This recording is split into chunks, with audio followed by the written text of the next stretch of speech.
Good evening, Red Raider fans. I'm Dylan, and with me today is Troy from Tech and Tortillas, and we're here to give you a instant reaction to the TCU Texas Tech basketball game. Troy, first off, how you feeling? How was your day? How you doing today? Honestly, I had a pretty good day today up until about 6:30. The game looked like it was going well. And it was pretty close at halftime, maybe with a couple of questionable calls. Wish the outcome could have been a little bit different, but we'll keep moving forward. You can't win them all. You hate to lose one on the road, but that seems to be pretty common in the Big 12. But Dylan, how are you doing, man? Troy, I always tell myself, you know, there's going to be highs, there's going to be low in a season. Manage your expectations, right? Come into the year, we kind of figured, hey, this might be a rebuilding year, this and that. But of course, we start off the year hot, number one in the Big 12 this late in, right? And I convinced myself that we're the best team in the country. Oh, that Dylan, hey, we still are. All right, because we got good. robbed tonight. And I know we didn't play good. I know that maybe we didn't even deserve to win, but we didn't deserve to have what happened to us happen to us, because that totally changed the entire dynamic of the game. I don't even have to get into the ridiculous flop call. We all know what I'm talking about. TCU got 2 extra points that they did not get. We should have been coming down with 15 seconds left to shoot a 3. They somehow count a dunk and then get an extra possession. There's no situation that I'm aware of in basketball where that should happen. I mean, I don't know. I'm not a Big 12 ref, but after watching that tonight, maybe I could be. Have you ever thought about entering your hat in the ring to be a Big 12 ref? I'm starting to think that. I mean, what kind of paychecks do they get? It can't be much, because you would think somebody would be able to come in there and do a better job than this. Yeah. The way you just moved off the top rope out of nowhere, I wasn't expecting you to be in this. Fired up. I'm fired up. I think you're definitely agile enough to do it. Dude, there's like to have a chance to get a road victory like that. They're so hard to come by in this league. Like, every point matters, and to gift them that call, like, it's ridiculous. It was a blocking call on the pass. Don't get 2 points for that no matter what happens after. Like, that's just – and you can't say that it was an and one. They inbound the ball, and they were lining up to shoot free throws, and the ref looked over. He said, no, pointed to the baseline. You're inbounding here. I don't know what else. I don't know what the scores table was doing. I don't know how you can't review that. Dallas, I can tell you, before we hopped on this, I told myself I wouldn't let that call worry me or talk about it. But then, I'll be honest with you, in my head, I'm thinking, all right, these Big 12 refs, how are they cheating me? How are they going to explain this in the post in their little notes, right? And I want a personal written letter from Brett Yormark. But you know what they're going to do? They're going to make up some BS about he made the basket and the foul happened after the play. It's a dead ball foul. They're going to do some BS to make the call right, even though we all know it wasn't. I don't know what kind of mental gymnastics they have to go through to do that. That's crazy. And yeah, I'd like to say, I think I saw somebody stealing signs. Oh, gosh. We can get into that. But, there's been so many games so far that the Big 12 refs have had such – and we've probably been on the right end of a couple. Joe Toussaint might have or might not have traveled on a layup that won us the game. Great call. But this is egregious to just give them 2 points. I totally thought coming out of halftime it would be 38-36. So I was a little surprised. I know we tried to get everybody's attention. Didn't work. Not there. Not quite there yet. Yeah, needed boots on the ground, I think, to fix that one. But hey, it is what it is, right? We can go on about that all day. But at the end of the day, the Big 12 refs are going to keep being the Big 12 refs, right? So you're going to keep getting these wild anomalies. Maybe they'll let themselves get swept up by the crowd every now and then, which you could tell that one ref was having fun calling those blocks, those travels. I mean, he was getting into gosh, dancing down the court, Yeah, he was just fun. Like doing jazz hands and stuff. He was. They ever call a charging, which they never do ever anymore. He slid underneath him when he was in the air. Like, Yeah. yeah. But I mean, Tech didn't do enough really to win. Like they got a few guys got hot from three, and like that's what kept them in the game. But I Yeah, it mean, would have felt worse if we played better. You know, we didn't. Yeah. We felt like the better team maybe for about 7 minutes, and then it was like, okay, how are we staying in this? And they honestly tried to let us come back at one point, or I guess towards this end stretch of the game, right? They just kept missing free throws. Like it felt like the lead was much larger than it actually was at some points in the game. yeah. And yeah, I mean, it just at the end of the day, we love to joke around about the refs and say what we can, but we didn't do what we needed to win. The rebounding bug, reared its ugly head again, right? They killed us on the offensive glass. I mean, we couldn't do a thing about it. And it seemed like every time we had a chance maybe to end one of their runs or start cutting into the lead, they got a big offensive rebound. I mean, it was just what we knew we need to work on still is biting us over and over and over again. yeah, we got to do something about these runs that we give up like midway through the first half. Like this, like 3 or 4 games where we jump out to an early lead and then look like we can't do anything for 8 to 10 minutes. I don't know what that is, or like it's just like an adjustment being made to what we're doing from the other team, or we are just falling into a trap of getting comfortable. But it's every time we get a lead, we can't.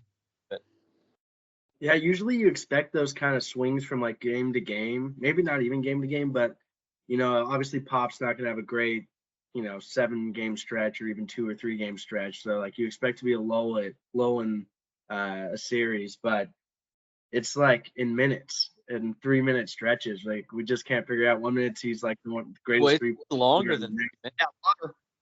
It's like 10 minutes stretches. It's like, it's like that. Minutes, and you can't buy a basket, and you can't get a stop. Like it's becoming kind of an identity, and up until now, you've been able to come back in the second half, which maybe should have happened if the refs were paying attention to the score. But yeah,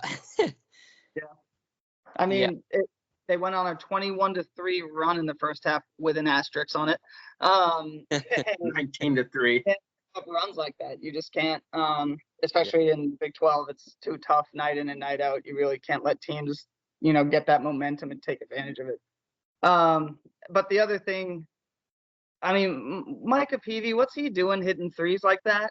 I mean, where's that coming from? Didn't he eclipse his entire number of made threes he's made all year? He came in with 3, 4. I mean, geez, the guy he wouldn't miss. Yeah, but I mean that goes to the point Dallas. I mean they shot 55% from the 3-point line, so we shot 50, so we weren't far behind them. Shooting team in the league too. Mm-hmm. They're pretty far down there. They've only got a couple of guys that can shoot. Yeah, so it doesn't seem to matter. You knew when they were making like fadeaway bank shots from the bank. I was crushing the line. Yeah. Oh my God. Yeah, you knew at that point, looking at it like, okay, what can we even do about that? But yeah, it's just, it sucks to see him kind of go off against us a little bit, right? And he hit a few crushing shots. Yeah, I know. We could really use a 6'8" guy who can be physical down low right now. Yeah, you don't say. Obviously we talked rebounding a little. The margin was 34-27, but 12 of those were offensive rebounds for TCU. I mean, I honestly don't know where we look to fix this issue. Because you watch Jennings play when he gets his minutes, and he has a lot of energy, but he looks lost out there a lot of the time. I mean, yeah, well, I don't know. I mean, he's just not. He's playing the 5, and he's 6'7". Like he's just not big enough. Yeah. And the strategy of a lot of teams is if they can get past our guards, or undersized guards, too, is just attack Washington and just throw it up, because it's coming off the rim, and then you've got a bunch of small guards trying to rebound against just crashing the boards after that. And obviously they got 12-second chances in this iteration, so it's rough. I don't know either with the smaller guards. Like it just feels like we saw it against now TCU and Houston, but whenever they get pressured, it the 10-minute stretches of not being able to do anything. And I don't know if that's kind of the blueprint now. And so that's something I worry about. I think the blueprint, they get physical with a couple of our small guards and kind of throw them off to where they're just hanging out around the perimeter, pushing them away from the paint. And from there, we have those crazy possessions where we just throw something up random last second. Like, I mean, they got physical with Toussaint. They got physical with Pop. I mean, at points where like you aren't driving the lane, and it forced shots. And Toussaint has got to do something else when he gets into the paint, the team collapses on him, and he just freezes. Like, dude, try to go up and like create some contact, but he'll like move around, and I think he had like 7 turnovers tonight or something. He's got to find a more efficient way to handle the ball in that area, because he doesn't know what to look. He doesn't look like he knows what to do when he gets down there. And which is such a stark contrast from the beginning of the season, because I felt like he was so good at getting past his defender and making a play at the rim. And Big 12 play, it's after like that Texas game, he's kind of regressed. Yeah, he's regressed to the mean, to what he probably was before. Yeah. In his mind, it goes, but his body doesn't, to your point. Like, it just, he's go, go, go, go. And it's just like wait, I went one too many steps. And now I'm another step into the paint being double teamed. And now I can't get myself out of the situation. Let me turn the ball over. And so sometimes he just needs to slow down, breathe. I mean, I know he's the starting guard now, so I know that's a little bit newer for him. So I don't know if that's it, but it's just, we've seen it now when the going gets rough, sometimes those mistakes start to creep in. Yeah, and I think it's also a lack of, you'll see a lot of guards, like once they get around a guy, they'll kind of leave a guy on his back, like slow down and get someone on their back, and then you can make some plays from there. It opens up some space. But he's flying in doing a jump stop where he almost goes into the splits like every time. Yeah. It's like every time. Dude, I swear he drags his pivot foot every time. Yeah, I know. I'm pretty surprised that they haven't called that a few more times. But he's just got to find some kind of different way to play that, because right now he's getting lost down there. And I mean, he might not be 6 feet tall. When he gets down there, you've got bigger teams around him, big lanky wings and forwards, and he just can't find a spot to get the ball out. Yeah. Yeah, I mean, and to the point, that ties into the overall picture, like turnovers, right? I mean, it's hard. You're not going to win a Big 12 game on the road losing the rebounding and turnover battle like that. It's hard to overcome that. But the other thing, too, that was big, the free throw disparity. They got to the line 32 times to our 14. And that's been a strength of ours, is getting there and making it this year. So we couldn't get to the stripe guys, and that really kind of cost us, especially when we're jacking up random shots to try to come back. Yeah, for sure. I'll be curious of how much of that was fouling at the end. I know it was a disparity throughout the game, but yeah, that's a pretty big margin. I mean, you're right. Like, those are 3 huge areas where I'm surprised it was actually as close as it was, with how well they were 3 and all those other factors. It's kind of a miracle we were even in that game. Yeah. Yeah, I totally agree with that. And to your guys' point, right, it was 32 free throws, and really they missed a bunch of them at the end that allowed us to stay in it. And we started off the game by missing, I think, the first 3 free throws. So we kind of settled in, but it wasn't too many opportunities. And part of that was because we kept settling for threes, and we just wouldn't drive to the basket. And so we were up for a little bit, and continued to rely on shooting. And that works well for us a lot of the times. And we were 50% today. So it did, but it almost felt like when we were stagnant, it would have been nice to get, a couple of layups and stuff. Yeah, and it's funny because you bring up we were 50%, which is great. Like, you would love to be like that from 3, right? But then you watch the ones that we took and missed, and they were just ridiculous shots. Like, they should never have been taken. So that last stop for me, I wanted to scream at the TV. Like, he had the mismatch. The guy giving him the baseline too. Like, yeah. I think Aslan then even like looked at him. He's like, "What are you doing, man?" Well, and Yeah. during the it wasn't the very last stretch of the game, but I don't know if it was like 16 minutes between 6 minutes in the second half, and the TCU could not score, and we kept settling for threes, and so it was like, this is a great time to take advantage of these missed opportunities that TCU is having, and we kept settling, and it was like, come on guys, just run an offense, don't settle for three. They weren't great shots, and so that was really frustrating to see. Yeah. Well, that's kind of where you get a little frustrated, especially when you kind of feel like you have a team, not right where you want them because you're losing, but you really kind of have them on the ropes and you're starting to dig in a little bit and then you start settling. It's just not the time to do it. But with all that, let's bring up some of the positive notes, right? Washington, he ended up having 14 on 6 of 7, but we got him open quite a bit on some of those lobs, which, I mean, it's beautiful when those work and we can get that kind of offense flowing. That's when it really starts to look good.